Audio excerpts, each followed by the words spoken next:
I am going to, now that we have 9 people on, I'm going to start by introducing Aleksandra Stefanovic-Chafe, who is our panelist for today, as well as Marie Hogan.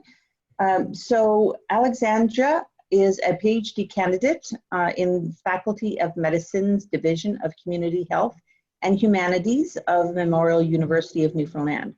Her PhD thesis is being completed under the supervision of CrWDP co-investigator Dr. Stephen Bornstein and Dr. Rick Edals. And she's also a fellow for the Center for Research on Work Disability Policy and a recent recipient of the MyTax Accelerate Entrepreneurs funding. The latter resulted in forming a company, Glenica Consulting, which helped further her graduate work, and that is what she will be speaking about today. The main objective of her research is to develop and trial evaluative frameworks for inclusive employment programs for individuals with mental health conditions and autism spectrum disorder. The framework will then be tested and revised through its application to 3 case studies. It is hoped that the completed framework can then be employed and expanded to evaluate a wider range of health conditions and inclusive employment programs and assist employers to ensure that these programs are maximizing their intended outcomes. Joining Aleksandra today with us is Marie Hogan, and she is the business development specialist with MyTax. So without further ado, Marie will take us through an overview of the MyTax program, and then Aleksandra will present. So Marie, please go ahead. Awesome. Thank you so much for the introduction, Pamela. So to introduce myself, my name is Marie, and I'm the business development specialist in Nova Scotia. So Aleksandra would have worked with NERJ, my colleague in Newfoundland. But for those of you who are in academia, we do have MyTax representatives across the country. And essentially what we do is we help fund and foster research collaborations. So in my role, I help work with companies or not-for-profits and help them identify areas where they would want to do something innovative. And then we connect them with faculty who are experts in those fields to build little research and development teams to actually take on those challenges for those partners through a collaborative research project. And then MyTax also gives half the funding to get those projects off the ground.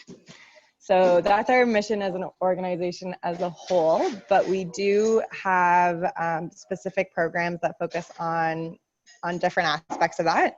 And so the program that Aleksandra is going to talk about today is our Accelerate Entrepreneur program. So this is a fairly new program. It was actually in a pilot until this year, so it's officially one of our full programs.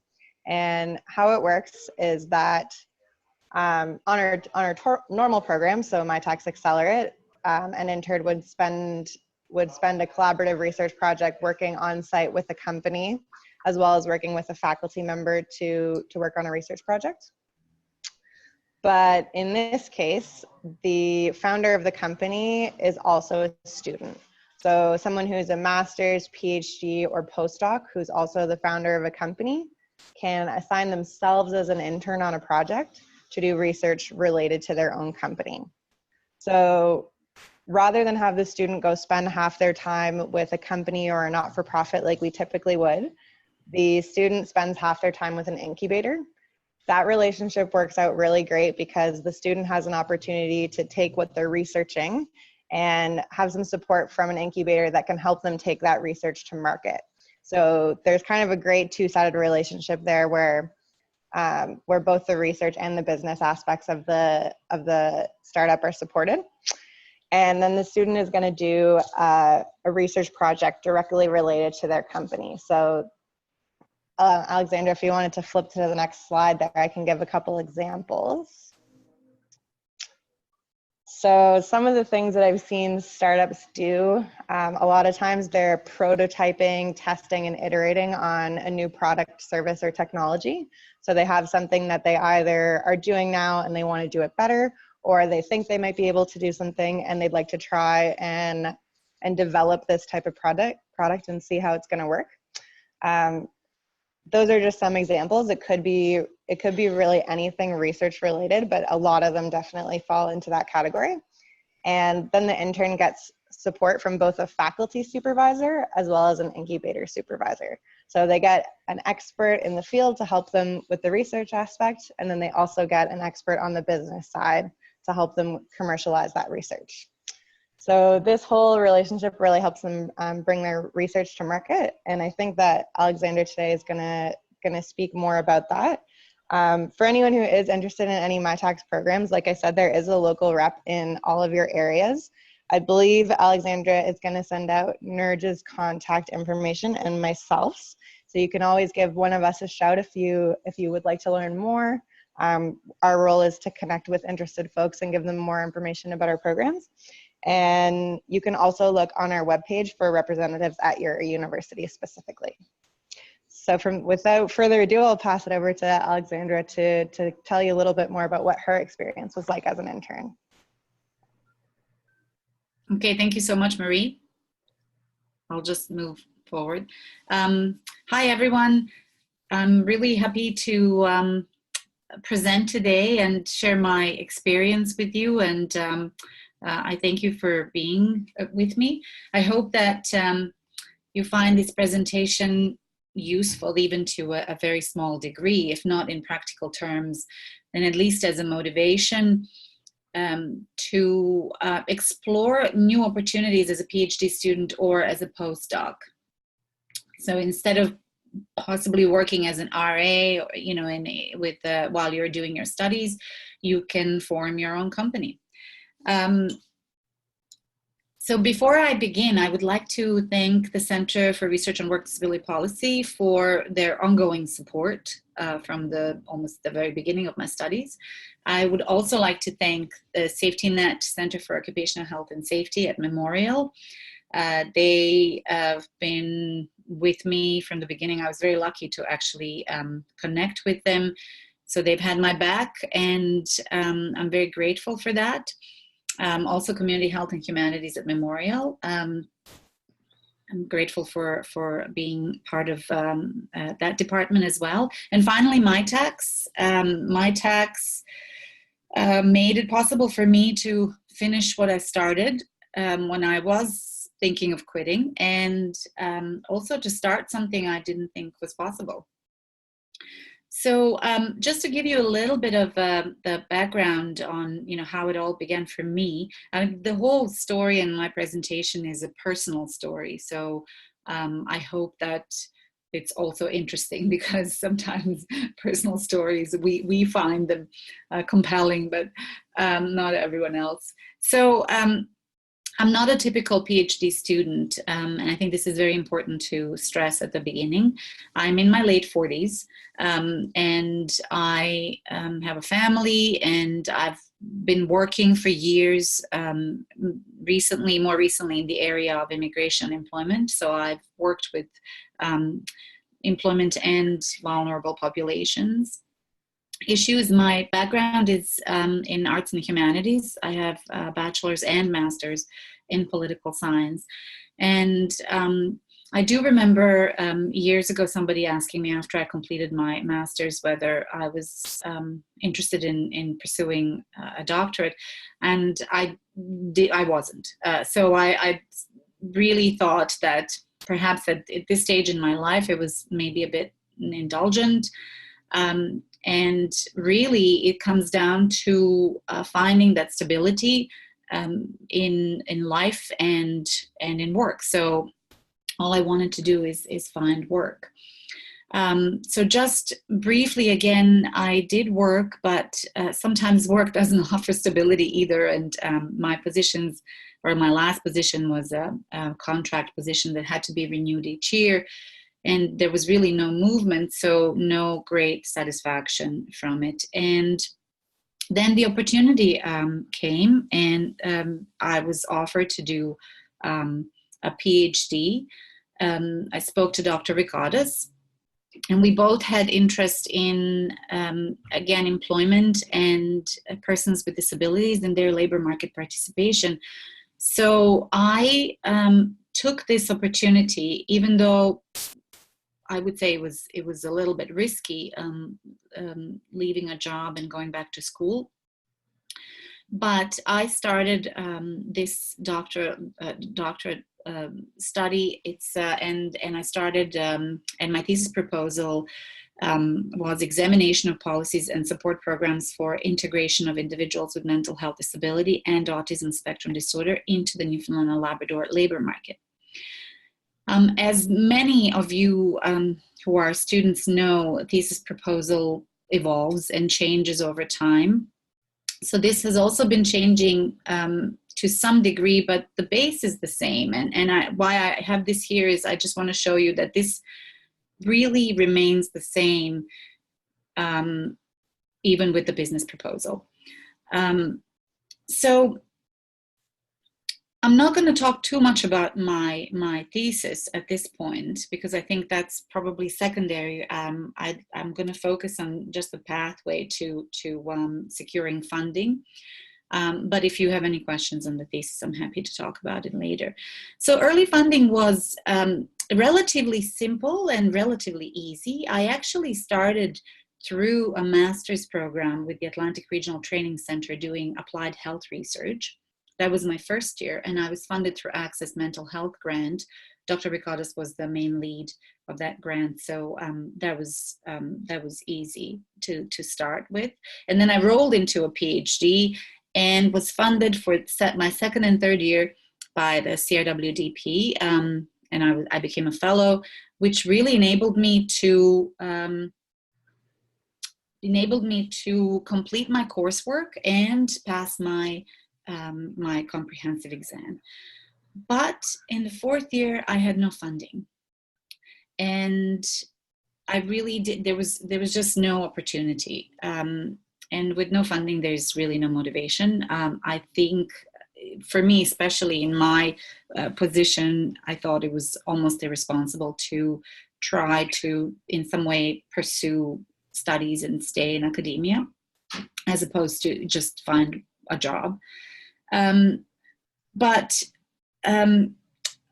Again, I think the theme of this presentation is that some opportunities that present to us, that are presented to us, may seem really off the charts and just outrageous, and then we never even considered them. And this is what happened with me with my tax. I saw my PhD thesis as a job. I approached it as a job, as training, but I never really saw it as business. So when I did hear of my tax, I heard that it was building partnerships between academia and industry. So you would, as a student, you would have to be partnered with an industry, and then both industry and my tax would co-fund you in pursuing your studies and completing your studies.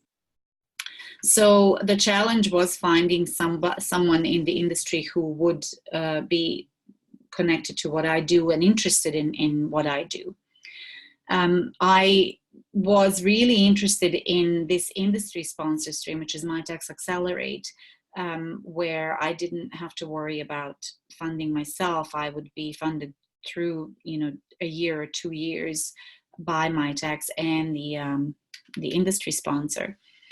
And why I was curious to explore this and proceeded to explore it, because having worked in employment and immigration, as I mentioned earlier, I was aware that there was a lot of companies who were actually interested in research and interested in inclusion and diversity and diversifying their corporate culture. So I thought that maybe there would be interest there to sponsor my studies. Actually, I approached ExxonMobil, that was my that was the sponsor that I identified, and through the help of my tax representative here in Newfoundland and Labrador, I set up a meeting to with the research and development person from ExxonMobil to see whether this type of partnership would be possible. And the meeting was extremely positive and encouraging. Exxon seemed interested. They asked me to submit a proposal, which I did, and I never heard from them after. Well, actually, that's not true. What I did hear was that they sent my proposal to the Offshore Petroleum Board, which approves any type of research project or community involvement that Exxon engages in. And that's where it all stopped. I followed up numerous times, but there was no answer. I later found out that the person I was in contact with left the position. So I think that's what ended my, that's what ended that experience. So again, this was a point at which I could give up again. And, but then I was directed to e-Accelerate. And I will tell you why. I'm just keeping this for a little bit later, but it's really people and support that you get through people that keeps you moving and going and pushing you to not give up and try something that may seem really not suited for you. So as Marie mentioned earlier, e-Accelerate funds student entrepreneurs to further develop the research or technology at the core of their business. e-Accelerate starts at 50% funding both MyTax and the startup invest in a research-based internship. So the trick here is that you have to provide 50% of your funding as a business. So you're funding yourself. This is what I heard. I heard you have to have a business, you have to have money, and you have to turn your thesis into a business, which then may affect your studies. So naturally, my initial reaction was, I can't make my thesis into a business project. I don't have any money to put towards the project, and I don't have what it takes to be an entrepreneur. This is probably the last thing I ever thought of doing in my life, was having a business or being an entrepreneur. And I knew absolutely nothing about it. But I have to give credit where credit is due, and this is why I kept this for a little bit later. It's Nurj Shukla. This is the MyTax team lead for Atlantic Canada. I actually don't know if that's still his position, but this is from the website.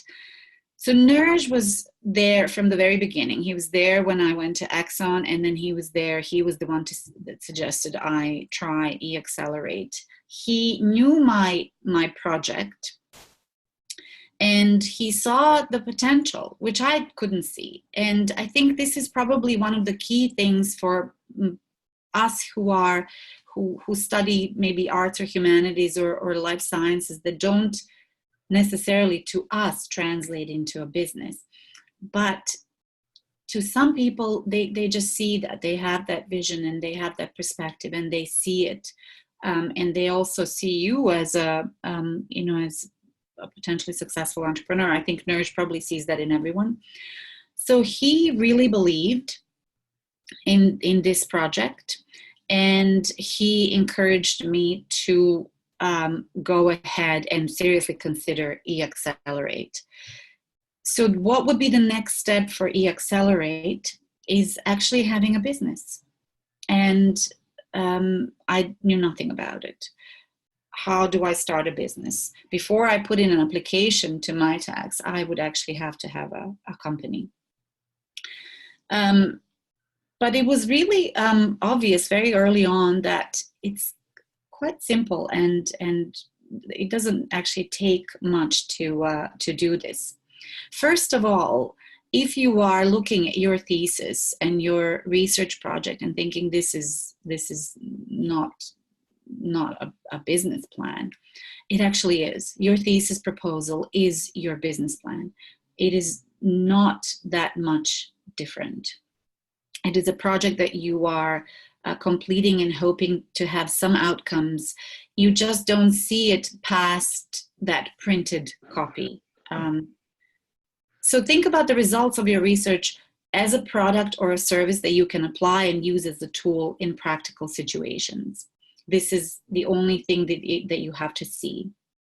If you want to know more, the best thing is to read about startups and watch videos from the very first few what you read, or if you saw something, you would realize that it's not that big of a deal. The most important thing for me was getting help and having support. Because I didn't know anything about it, I actually had to talk to somebody, and I emailed nurse sometimes several times a day. I had so many questions, and I have to say that I don't think I waited 5 minutes for any of them to be answered. And finally, don't try to fit into a standard business model. Be innovative, and this is what MyTax also appreciates.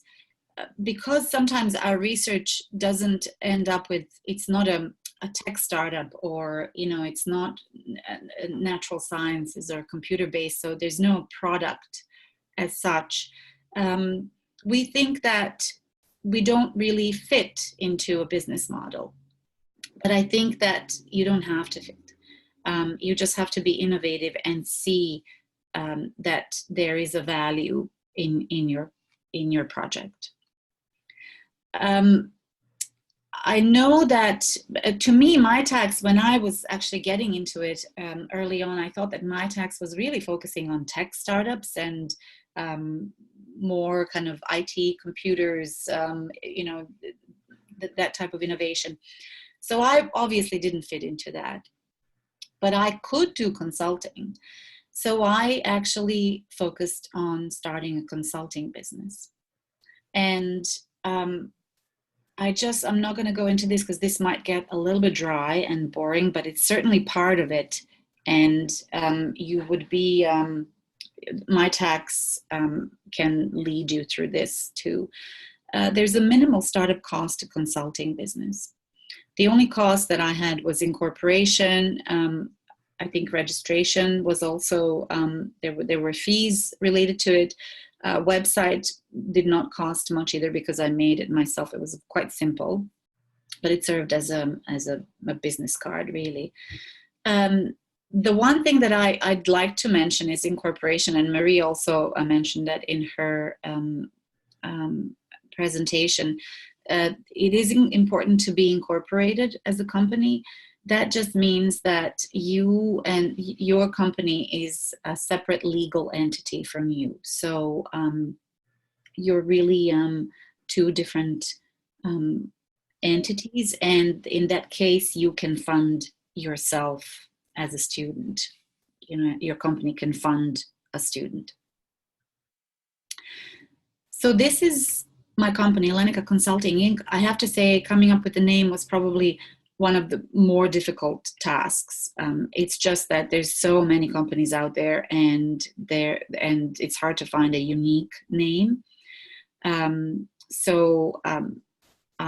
is the logo that had help designing, and a tagline, which every little step that was taken towards making this feel real and more professional was actually really helping with the whole process, and then ultimately the final application, because I was really becoming an entrepreneur.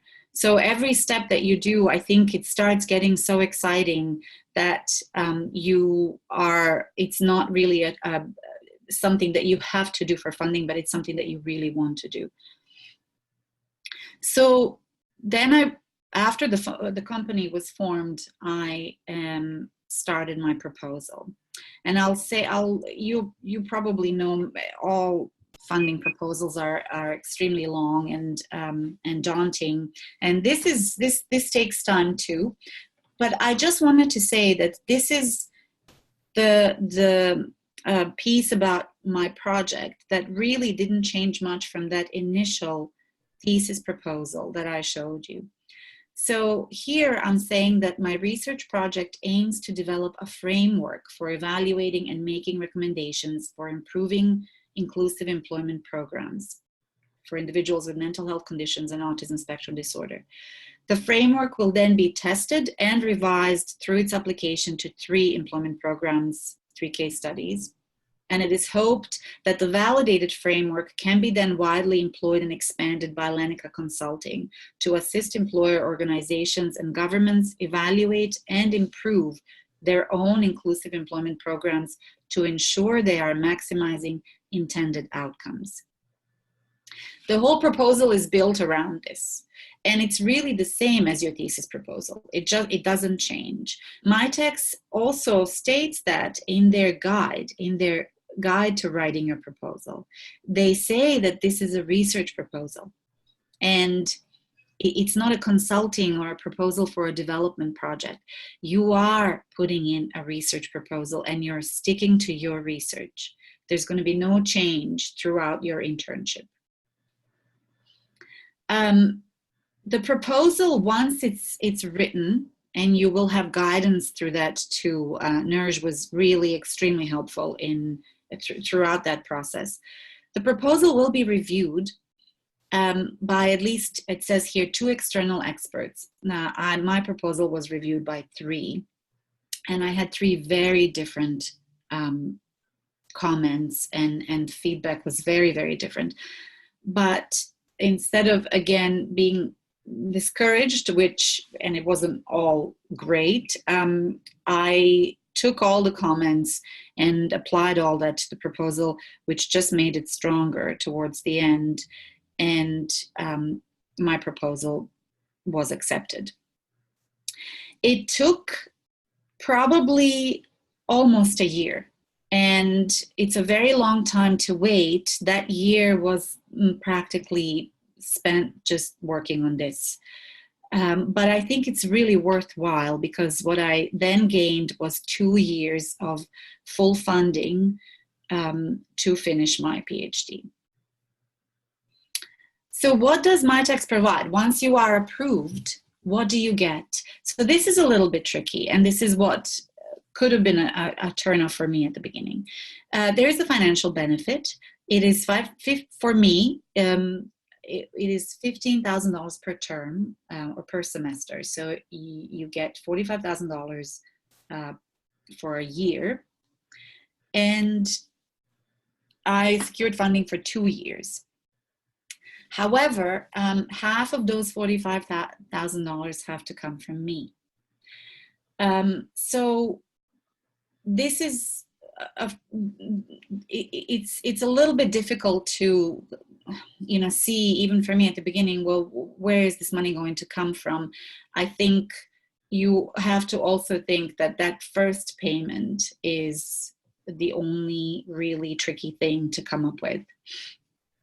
And for me, I was going to just take a loan and pay for that. But because Lenica was incorporated early on and the application process was very long, I actually had time to look for work, to look for projects that could possibly give me at least enough money so I can fund myself. And I can talk to you about this maybe after, during questions and comments. MyTex also provides access to pre-incubator program. Your university would have this program already there. For Memorial, it's a Genesis Center, and it's an evolution program that I attended. It's an 8-week program, which I will just mention briefly later. You have access to other business courses and programs. MyTex offers numerous courses that are really helpful for your business. I was going to attend project management 2-day course here in St. John's, organized by MyTex, but it was yesterday and today, so I had to postpone that. And access to mentors and other supports, which is really amazing. The world that you discover once you get into this area of entrepreneurship, of, startups, of developing your own business and managing. It's quite amazing. And people are extremely supportive, because I think in this field, people want to see other people succeed. At least that's my experience.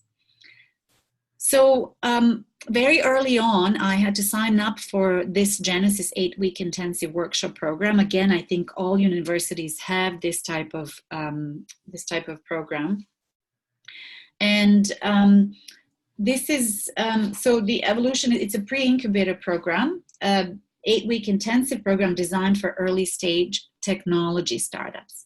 Now, I'm not a technology startup, so it was a little bit difficult fitting in, but I have to say that, again, sometimes we see issues that other people don't see, especially people in business. People in business, to me, it seems like they think everything is possible.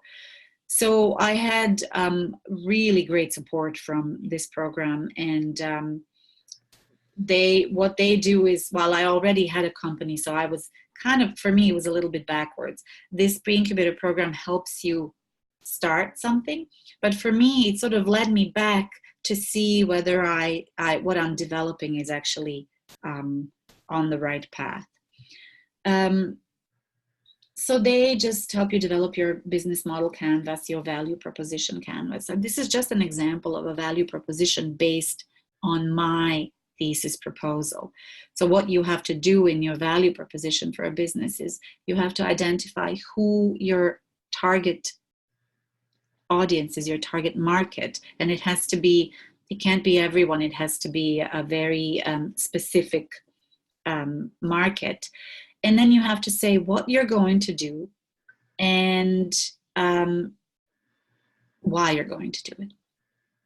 So very clear instructions for everything in business. And it's really, really helpful, because it also helps you reflect on your research and really see, well, what is my research all about, and why am I doing it, and where is this going, and who is it helping?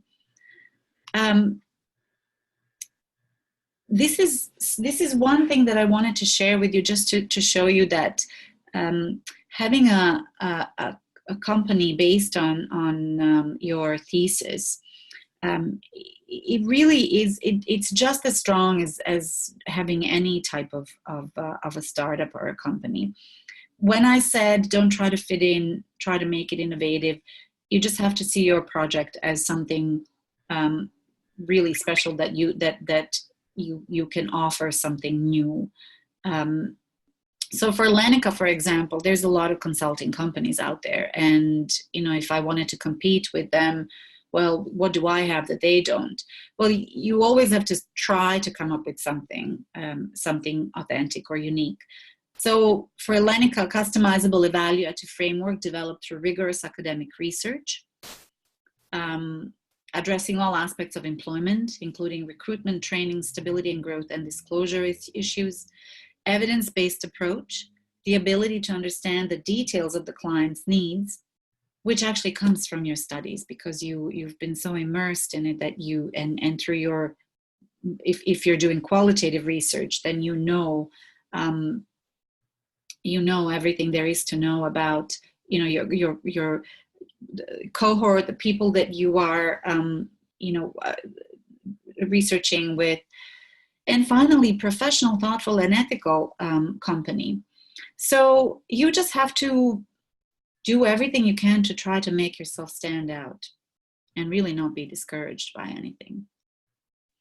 And so you might wonder, well, as a PhD student or postdoc, well, do I really have what it takes? Because as you recall earlier, I said I didn't really believe that I had what it takes to start a business. But you actually have everything. You are well prepared to be an entrepreneur. You can work independently. You can meet deadlines and work under stress, under pressure.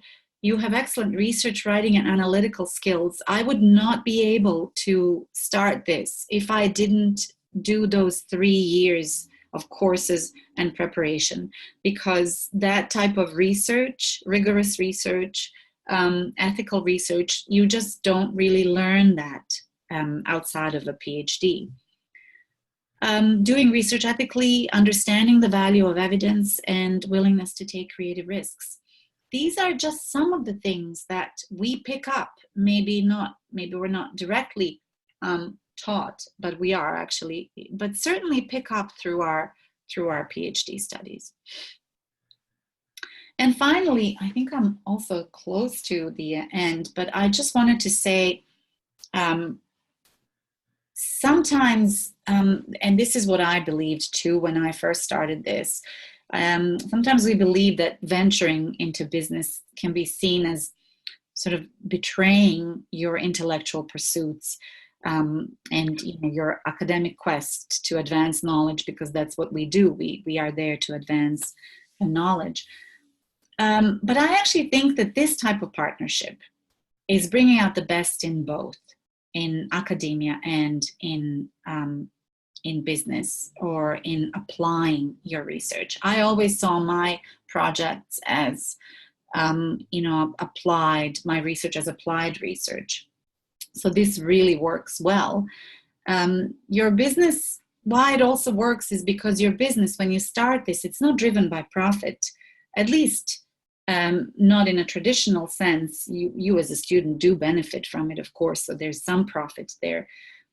But your business has a purpose beyond making money, which is really applying your hard work over these 5-6 years that you spend in academia, and then putting it into something.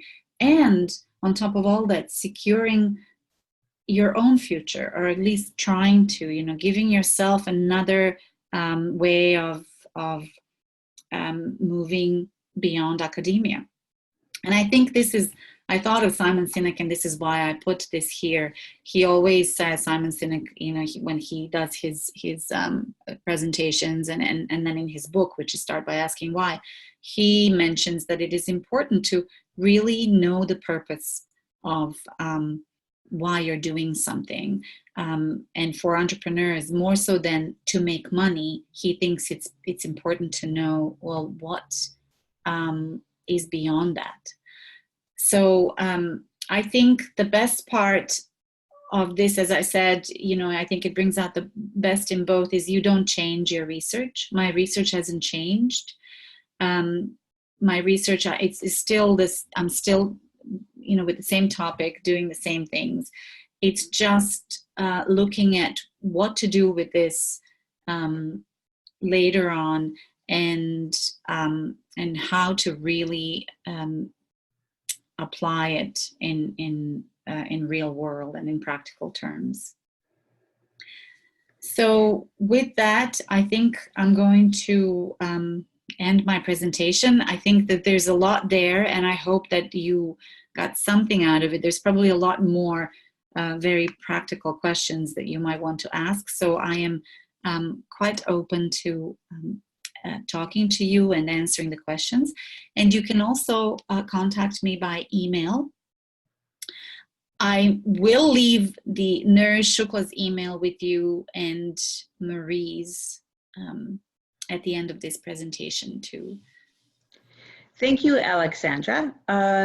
I really applaud your ingenuity and resilience. You've put in a lot of work, not only to business development, but your PhD, and it really has real world applications. So it was very interesting. Thank you for sharing. We do have a question and answer period right now. So everybody you'll see your Q&A icon at the bottom of your screen. And now is your time to ask Aleksandra anything you want to know about the MyTex funding, or how she managed both business development and a PhD in the time frame that she had. So please feel free to post your questions now in the Q&A icon. And while we're waiting for those to come in, I have a question of my own actually to ask, and that is, Aleksandra,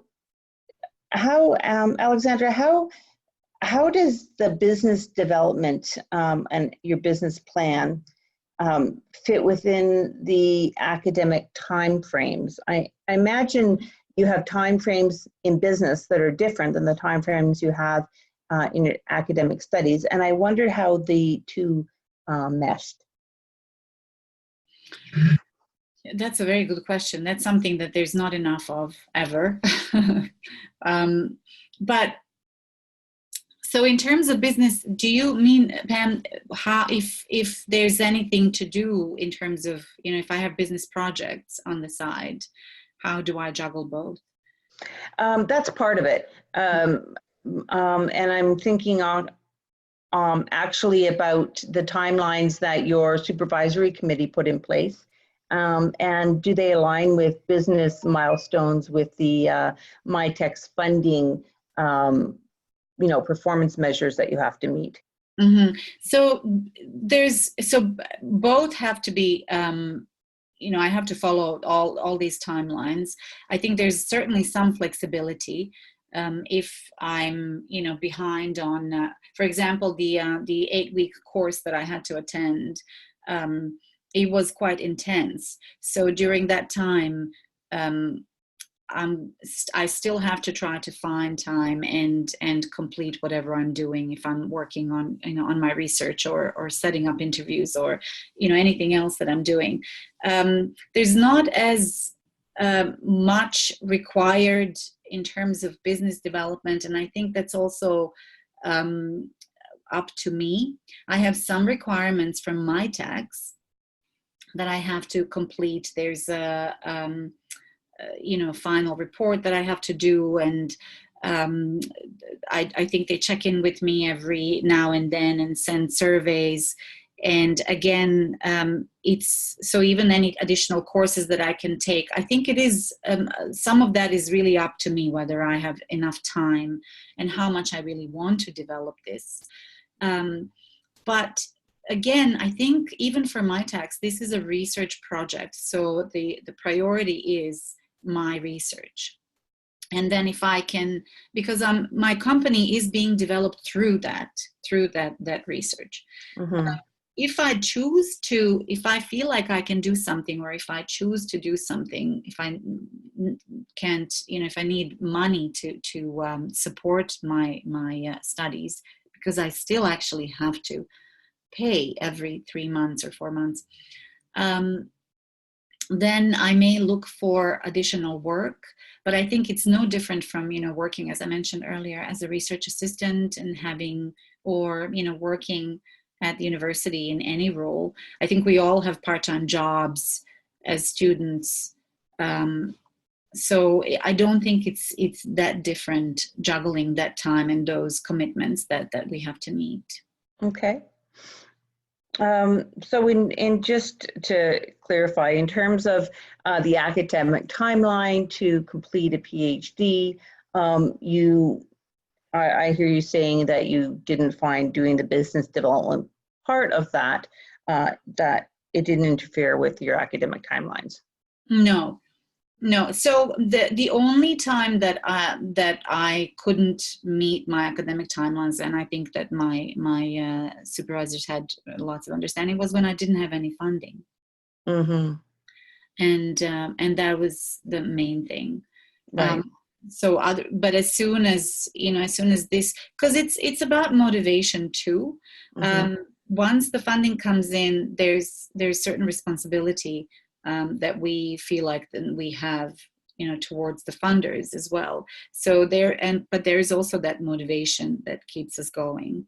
Mm-hmm. I think there's probably twice the motivation, you know, when you're when you know that there's this possibility of this new world opens up, that there's a possibility that once you finish your project, you can continue with the business, and that you had that help of slowly developing that and growing it. So, right. yes, and with motivation, you know, comes that energy that then helps you meet all those commitments. Mm-hmm. Okay. Laura has a couple of comments. One, actually, a clarification. She asked if you could clarify what this refers to, and I think it was probably your beginning slide. So I'm not sure what that is. Maybe maybe Laura can get back to us, but she also said a challenge in finding is turning my work, which is the direction of social barriers to disabled people, into a business as the sole thing, for example, the sole thing that will make money.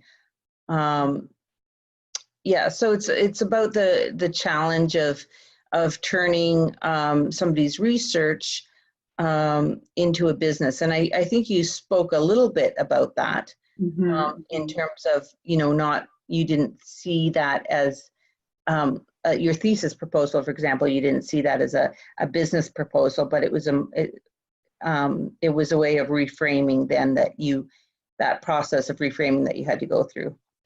Yes, absolutely. And I think that this is, I felt exactly the same way, Laura. I did not see my thesis as a potential business.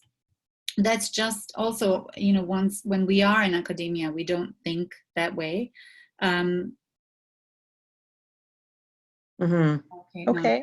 I'm just saying. So we don't think that way, and I think that's why having that exposure to people who have different perspectives, I think it's really important.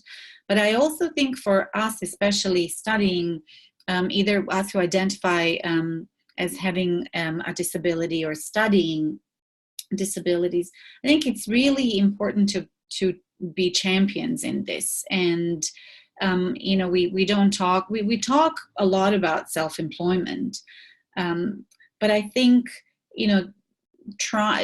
having exposure to people who can really make us believe in this. And I know sometimes it just sounds like pie in the sky, but I don't know if I was just lucky enough to meet someone who was so knowledgeable about the program and very keen in terms of putting students, and helping them see their potential. But I think just exposure to different people who will help us see these possibilities is important. And again, my tax, I don't even know if I would ever go there without the support that I had from their staff, because my tax, when it comes to a business, you always feel like it's people who are actually producing something very concrete, some products, apps, or some innovative technologies, but it's not.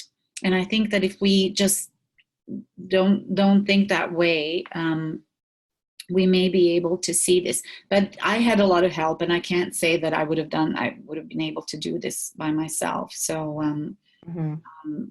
having help is important. Right. And Linica Consulting, is that regional or provincial? How what's the scope of your business? So I'm registered here in Newfoundland, and I am incorporated, but I can certainly work across the country. And in fact, I was going to just say that very early on, I just wanted to say that these are some of the possibilities out there that a company like this could do, or that we as researchers could do. Saskatchewan government issued a request for proposal, and it was actually, I'm just looking at it here, the Evaluation of the Employability Assistance for Persons with Disabilities program with the government of Saskatchewan. And so this proposal was issued, and it went nationally. Anybody can apply for these types of projects. And I thought, well, this is exactly my research project. So sometimes I actually did apply to do this because it would be very useful for me to do it. I did not get it. So these are the types of things that we can do, maybe attempt to do. I don't think it's easy to find work and then do work if you find it while you're studying. But just seeing these opportunities then makes sense to pursue this path. this is just one opportunity that I saw and that I actually had time to even respond to, but I'm sure there's a lot more out there. I know that one of the main struggles for PhD candidates once they're finished, if they're not going to pursue the academic path, is what do they do with their PhD? And in fact, research tells us that unfortunately many live in poverty and work in the gig economy and struggle to find their place after their PhD. And so I see this bringing your research to business as a real, a real concrete and feasible path for somebody who wants to, who is looking to operationalize their PhD research. So, certainly I think for you, having that 2-year secured funding will allow you to make that transition from your PhD. Is that correct? Is that how you feel? Yes, I really hope that. I hope that. I think with any business, it's uncertain. You really don't know. You just don't know where it's going to go and how successful it's going to be. But I think with having a business, there are some benefits. There's a benefit of flexibility. There's also it is up to you. It's up to you how much time you put into something, and how much you want to grow something, or where you want to look for work. There are so many possibilities once you get into this, and I didn't know this, but with the way the world is now, even just creating new content, connecting people online. I mean, there was so many, when I attended this pre-incubator program and talked to mentors there, they had so many brilliant ideas about online communities and connecting people who look for work, people who identify as having a disability. So really looking at that as something, as I mentioned earlier, innovative, and that there are things we can do that we don't even we don't think now. But I think it's important to look at your research beyond just I know it's hard because we all deal with these issues day to day. We need to get through our field work. We need to do our research, analyze it, write it. We need to make sure that we survive on a daily basis. But thinking beyond that, when we can and if we can, is really important. And I think that's what then helps us after this is done, where there might not be any jobs available, especially in academia, if we're aiming at teaching and researching after. We can do a lot through our own business and be our own bosses. Mm-hmm. I think that's what we are. Maybe I think PhD really does teach us a lot in terms of how to be our own boss. So, and I mentioned this in one of the last slides. I think that's we can that's useful to us, so we can use. You mentioned that 50% of the funding for the business had to come from your own pocket, and that they would that my text provided 50%, but you had to match the other 50%. Yes. That sounds like that sounds like a barrier that might, put a lot of people, but the most resilient and the energetic of people off. Can you take us through? You mentioned the 50%. You looked around for other projects you could take on, or other work that you could take on to come up with that 50%. Can you take us through that? Yes. Year while you were waiting for the business proposal to come through? So I was actually, I was I was lucky because I worked before this. So that's why I think when I started the presentation and mentioned that it's not really not a typical student, because I have years of work experience behind me. So I can certainly then see this as an investment into my education if I want to finish this, and I really want to finish this. And but I did apply to a couple. This is, as I mentioned, a Saskatchewan project. I was looking for something that I could do that was related to my either related to my research or would help me, develop just further my research skills and develop them further. And I was looking for some small work that wouldn't just be too much for me to do together with my studies. But that was the whole year where my studies actually were kind of falling behind, because all I did was either develop a business or put in these applications for funding. So I applied to a couple of RFPs, and one was Saskatchewan. I can't remember what the other one was, but I didn't get those.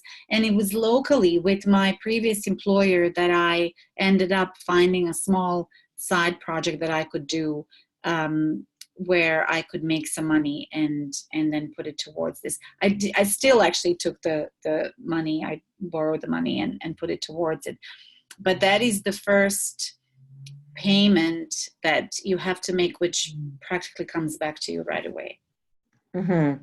So and then from there on, it gets easier. I mean, I'm not only, but this is the third semester.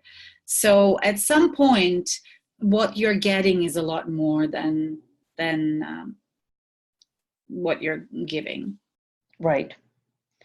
And just to add to what Aleksandra is saying, for the admin pieces, I know Nerj mentioned that you had a bit of a pickle with your application because it was one of the first ones to go in. Remember how I mentioned it was a pilot?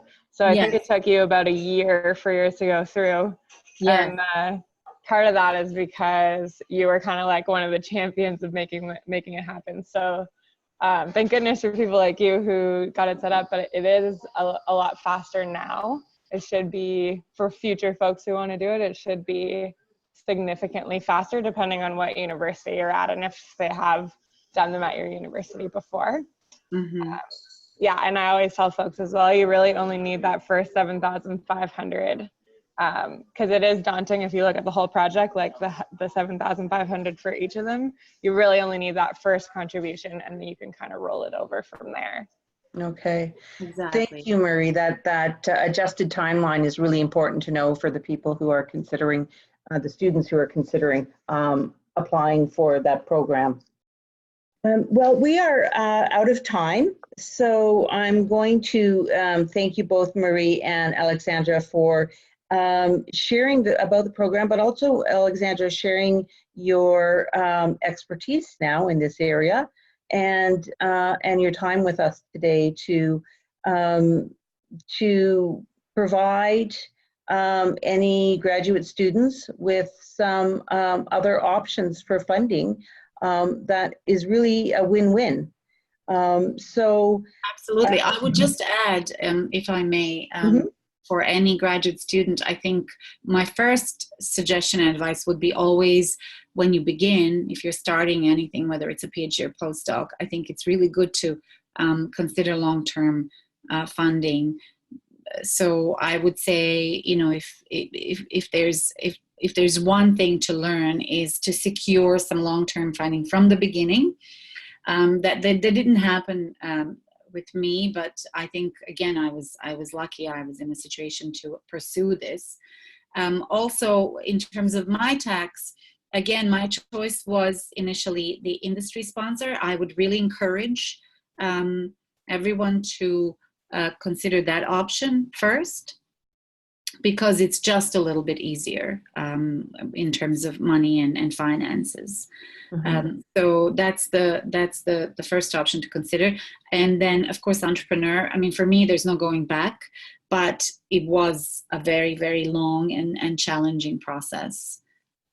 And I think there might be, and so Marie, for everybody that is still on the line, has shared a link to the Accelerate Intern program and the intern opportunities, the open intern opportunities can be found here. So please check that out if you're still on the line. And in fact, what I will do is I will take this link and I will send that out to everybody that was on the call today. And then, yeah, so I want to thank Aleksandra. You had her email up here, so hopefully everybody had the chance to take that down. And please, yes, please let me know if you need any advice about applications or anything. I'm very, very happy to talk to anyone about it. Great. Thank you so much for your time, and thank you everybody for attending today, and we will see you in at the June webinar. Have a good rest of the day.